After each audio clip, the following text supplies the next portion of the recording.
marketplace, ele não é uma régua muito justa, né? Pra você tirar de nada. Eu dou exemplo, né, de marketplace. Você que tá querendo precificar uma placa de vídeo usada, um processador usado, é sempre muito difícil. E isso serve pra tudo que é usado, mas pra hardware, normalmente, é ainda mais complicado porque a gente vê todo tipo de preço. Então, assim, eu vou dar algumas dicas de como que você pode precificar corretamente pra vender sem ter aquela sensação do tipo, eu fui passado pra trás. Sabe? Do tipo, deixei e vendi muito barato. Porque a gente não gosta disso, porque custa muito ter dinheiro no Brasil. Então tem algumas dicas que ajudam bastante na hora de vender e principalmente precificar. Pausa rápida no vídeo para falar sobre algo que você talvez ainda não saiba. Se o seu PC ainda roda o Windows 10, atenção, o suporte para ele já acabou. E essa pode ser uma boa hora para atualizar para o Windows 11, porque eu tenho uma dica para você. Windows 11 Pro original com desconto especial. Ou você pode optar pelo Windows 11 Home e o Office 2019 para completar o seu kit. É bem fácil, entre no site da GVGMall.com, digite o código UNLOCK para ganhar 25% de desconto. Na oferta da Black Friday, a chave para o Windows 11 Pro sai por apenas R$ 136. Finalize o pagamento e receba a sua chave na hora. Daí é só ativar e pronto, seu PC está atualizado. E com o mesmo código você também pode comprar moedas, itens e cartões de jogo. Com a GVG Mall você ganha economia e tranquilidade, com um suporte dedicado 24 horas por dia, 7 dias por semana. Devoluções e trocas sem dor de cabeça. Os links estão na descrição desse vídeo e clica no link certo para não cair em erro.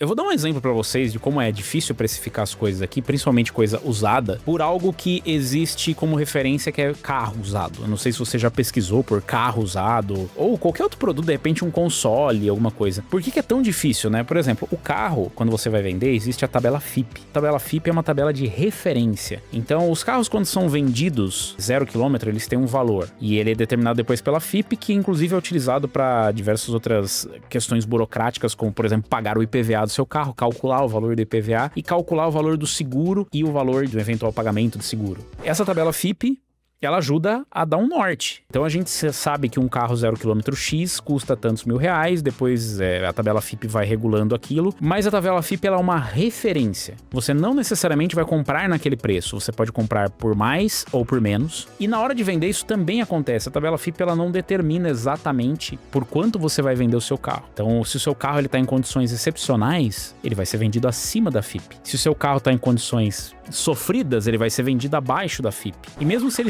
estiver em condições normais, não significa que ele vai vender na FIPE, porque a FIPE ela não diz como que o carro tem que estar para ser vendido. Só para fazer um paralelo. Então, para você que vai vender, por exemplo, eu quero vender uma placa de vídeo. Cara, é complicado, tem placa de vídeo de diversas gerações. Vamos supor que você tá com uma RTX 2060. Já é uma placa antiga. Na sua percepção, talvez ela seja uma placa muito recente, mas ela não é, ela já é uma placa bem antiga, por sinal. Como é que você determina o preço de uma 2060? O que você, como cidadão comum, normal, vai fazer? Você não tá acostumado, você vai lá no Mercado Livre e vai ver o preço de uma RTX 2060. Ou se você vai procurar, você tem nova, e aí de repente, sei lá, você entra e tem lá na Pichau uma 2060 nova. Aí você fala, pô, tem 2060 nova? Então, por exemplo, vamos supor que tá lá R$1.200 uma 2060 nova. Aí você fala, pô, R$1.200 uma 2060 nova. Minha 2060 com alguns anos de uso, eu vou botar quanto? Sei lá, cara, uns milão, uns R$900. E aí você tá precificando bem mal. Primeiro que você tá pegando uma referência equivocada. As placas de vídeo novas que tem no mercado, elas são placas de vídeo que são chips que sobraram no mercado, de fabricantes que não são a mesma que você tem. Por outro lado, ainda tem garantia. A sua placa não tem mais garantia. Outra coisa, não só não tem garantia na sua placa, como ela já foi bastante rodada. E assim, não existe uma forma de você determinar que a qualidade da placa de vídeo tá boa. Eu não sei se sua placa de vídeo rodou muito, rodou pouco, quantas horas ela rodou. Não existe isso. Vai muito daquele feeling do comprador-vendedor, mas não existe. Então, a forma correta de precificar, na verdade, é você procurar os produtos usados. E aí você vai, sei lá, Mercado Livre, Marketplace, qualquer lugar, procurar o preço dela usada. E aí você vai lá e encontra por, sei lá, R$1.000, R$1.200. Você fala, caramba, mas também tá custando aqui usada. Tem usada por R$1.800. Nossa, eu vi uma Galaxy ROF por R$2.000. E aí, se você não tem conhecimento, você fala, a minha veio uma 2060, aquela uma 2060. A minha tá muito boa. Só assim, a minha placa de vídeo funciona, eu garanto que funciona, é muito boa. O intuito, né, normalmente é precificar da melhor forma possível, mas você acaba indo pela parte sentimental. Essa placa é tão boa, gente. Nossa, isso aqui não dá pra vender barato, ainda tá com a caixa. Não, eu cuido muito bem dela, não sei o quê. E aí você precifica por essa placa mais alta. O que acontece é que esses preços, eles são, sabe, completamente fictícios. Esse preço, ele não reflete a realidade. Por quê? Essa placa, ela não vale isso. Ah, mas como é que você sabe que não vale? Se tem um cara vendendo lá, é porque tem gente comprando. Não necessariamente. Eu já fiz alguns vídeos aqui mostrando as loucuras que são comprar peças usadas aqui no Brasil, em marketplace da vida. O problema é que essas pessoas que estão precificando, provavelmente elas têm um apego emocional muito grande com hardware, ou elas são simplesmente leigas sobre o assunto. Não é problema nenhum ser leigo sobre o assunto. Até porque, como eu disse, não existe um manual de como precificar o hardware usado. Se você vai precificar, você precisa ver o valor de mercado da sua placa. E o valor de mercado da sua placa não é determinado pelo valor mais alto e o mais baixo que está sendo vendido usada, porque esse é um valor que não é determinado por nada, além do IQQ, o índice que eu quiser.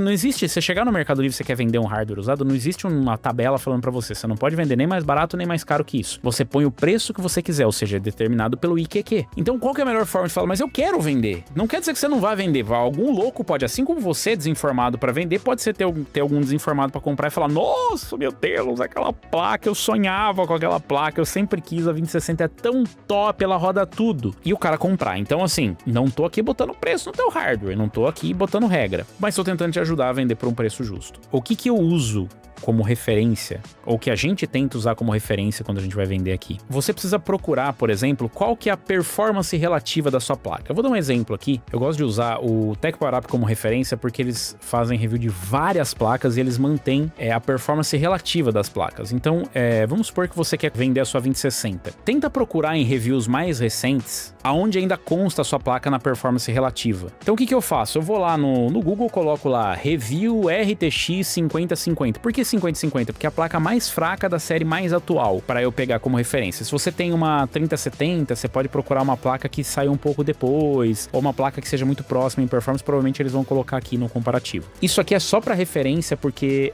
não é uma métrica perfeita, exata, tá? É uma referência aproximada. Então a gente encontra aqui a performance relativa da sua 2060. Qual que é a performance da sua 2060? É qualquer coisa na casa de uma RTX 3050. E a 3050 ainda fica atrás de uma 3060, de uma 2060. É uma diferença bem boa. Ela tem 65% da performance de uma 5050. Então vamos lá.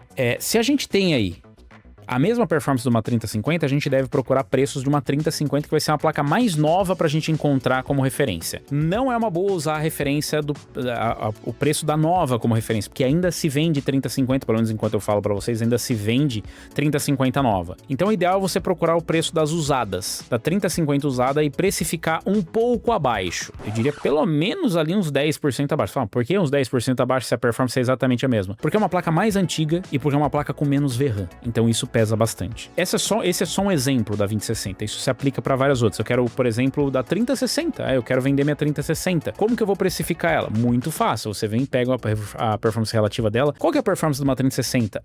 Próximo de uma ARC A770 ou de uma RX 7600 ou de uma RX 6600 ou de uma 6650XT. Mais ou menos. E aí você consegue ter uma noção. Aí você pega, por exemplo, a 3060 é uma placa bem popular. Então como que você vai precificar uma 3060? Pega o preço das placas de vídeo usadas das 3060 como referência, claro, mas os preços mais baixos, e pega o da nova, para você se distanciar do preço da nova. Porque o que acontece? Olha que bizarro. Chegando no fim da vida útil, a placa vai subindo de preço. A 4060, por exemplo, tem preços ainda mais altos do que uma 5060. Então imagina você tirar como referência uma 4060 usada para vender baseado no preço de uma 4060 nova, se a nova tá sendo vendido mais caro do que uma 5060. Não faz sentido, né? Então o que você vai fazer? Qual que é a placa que tem uma performance próxima de uma 4060? A 5050. Quanto que tá a 5050? A 5050 tá R$1.500. Então você não tem como você vender mais caro do que uma 5050. Por quê? Porque ela tem menos performance. Mas como é que eu vou precificar então? Eu sugiro no mínimo 20% abaixo do preço da nova. No mínimo. Por quê? Porque entram outros fatores. Minha placa tá em perfeitas condições. Ela é muito mais antiga, apesar de ter a mesma performance. Ela consome mais, consome menos. A pessoa vai ter que ter uma fonte melhor. Então são vários os critérios. Para CPU é mais ou menos a mesma coisa. Tem gente até hoje vendendo Core i7 7700K como se fosse o processador mais top para jogos. E muita gente acaba caindo. É aquela história, todo dia acorda um esperto e um otário e até que se encontra. Mas o otário não necessariamente é um otário por opção. Às vezes ele é por ignorância. Às vezes ele não tem noção de que aquele processador não é mais. E ele sempre ouviu falar que i7 é um processador top. Mas então o 7700 é um processador top. E ele pode até confundir na cabeça dele, porque um 7700 é o mesmo que um Ryzen 7700. Nossa, eu vou pegar um 1800X porque ele é um processador de 8 cores, 16 threads, é top. Então, existe desconhecimento, mas existe muita maldade também no mercado. É por isso que eu recomendo que vocês realmente busquem informação antes de comprar e vender. Porque você pode ser uma pessoa dessa e às vezes nem é por maldade, é por ignorância. Imagina você que tem, por exemplo, eu comprei um Ryzen 7700 lá atrás. Ah, eu quero vender agora. Pô, um processador de 8 cores 16 threads, cara, tem que vender bem. Qual que é o processador de 8 cores 16 threads mais recente que tem? Ah, o Ryzen 7700. Quanto que ele tá custando? R$2.000. Nossa, então eu vou vender o meu a uns 1.500, né, meu? Não vai, cara. Quer dizer, você talvez até vá, mas não é o preço certo pra ele. Esse é um processador muito defasado. Ah, mas ele é forte, ele faz tudo que eu preciso. Sim, só que tem Xeon melhor do que ele, usado e muito mais barato. Então você vai precificar de acordo com o que faz sentido pro produto. Você vai procurar um produto bem fraquinho na linha de entrada e falar, vai ter que ser pra baixo disso. Ou pegar algum usado bem antigo também e ver qual que é a performance relativa dele e precificar. Mas, de novo, não é uma fórmula perfeita. É muito difícil você conseguir acertar. No fim das contas, é isso. Não existe uma tabela pra você vender. Placa-mãe, então, é super difícil vender placa-mãe, porque é difícil você precificar. Ai, mas eu comprei essa daqui, ela era muito cara na época. Você pode vender por um preço mais elevado, obviamente, mas você vai precisar encontrar o comprador exato para aquela placa. Placa-mãe é ainda mais difícil de precificar, porque depois ela perde completamente a referência. A placa-mãe não tem performance para você colocar a equivalência. E tem alguns modelos que realmente são mais premium e que vendem por valores mais elevados. E aí, infelizmente, vai ser determinado pelo preço do mercado. O preço do mercado é o preço médio do mercado de usados, que é pelo Marketplace, pelo Facebook, pelo Mercado Livre, por aí vai. E por que isso é ruim, galera? Acaba criando um cenário de inflação. Eu já vi, por exemplo, o 5800X3D sendo vendido a R$3.500 usado. Por quê? Porque ele está em escassez. É porque não existe preço de referência. E quando ele surge no preço de referência em alguma loja que por algum motivo encontrou algum, ele vem muito caro. E aí as pessoas acham que por isso elas devem vender o dele, né? O processador delas é esse preço. E a pessoa sem referência acaba comprando. Então, no fim, o mercado é livre. Literalmente, né? Se não tiver uma referência, você fala, cara, não consegui precificar de jeito nenhum, não consegui encontrar uma referência. Eu sempre recomendo botar abaixo do preço que você encontra, do preço médio. Pega o preço mais alto, ridículo que tem, pega o preço mais baixo e é qualquer coisa ali no meio do caminho. Nunca é os dois extremos. Até porque se você vender mais barato, vai parecer que é golpe, ou vai parecer que o produto tem defeito, então vai dificultar a tua venda. Se você vender muito caro, você até pode encontrar um doido vendendo, mas a chance de você vender é muito baixa. E, de novo, não é o preço certo. Se você tá procurando o preço certo, eu acho que você deve seguir mais ou menos essas dicas, né, para tentar encontrar. No fim das contas, o que manda no mercado é a lei da oferta e procura. Eu acho que a principal dica, na verdade, é pesquise. Procura que, às vezes, eu sei que vocês querem comprar alguma coisa mais nova, de repente precisam da grana, do hardware e tal, mas tenta vender no preço justo, vai ser mais fácil de vender, vai ser melhor pra você, e você não vai ficar nem com a sensação, porque assim, ai, levei vantagem, vendi mais caro, 10 vezes mais caro do que o produto. Cara, eu não consigo dormir desse jeito, sinceramente. Então não seja este cara que fala, ai, mas você tá querendo botar preço no meu produto, e o meu produto é diferenciado, que não sei o que. Cara, eu não tô querendo botar preço no produto de ninguém, você vende no preço que você quiser, desde que tenha alguém pra comprar, mas se você quer me ouvir falar do preço justo, o preço justo pra mim ele tem que seguir algumas diretrizes do mercado, tem que fazer sentido. Então fica atento a isso, porque de repente você tá lá vendendo a sua 3060 por, sei lá, R$1.500, achando que, nossa, tá todo mundo vendendo nesse preço, e aí tem RTX 5050 por R$1.500. É óbvio que você não vai vender, né? Pelo menos não se você estiver procurando pessoas informadas. E pro teu azar, a pessoa que vai comprar um hardware usado, ela precisa se informar. Mas enfim, deixa aí nos comentários o que vocês dão de dicas para quem tá querendo vender o hardware, como é que vocês precificam, né? E o que vocês acham que são os preços justos para serem praticados. Qual que é a referência que vocês acham legal? Diz aí se vocês acham que essas dicas ajudam ou não ajudam em nada. Deixa aí nos comentários, aproveita, deixa o like, se inscreve no canal.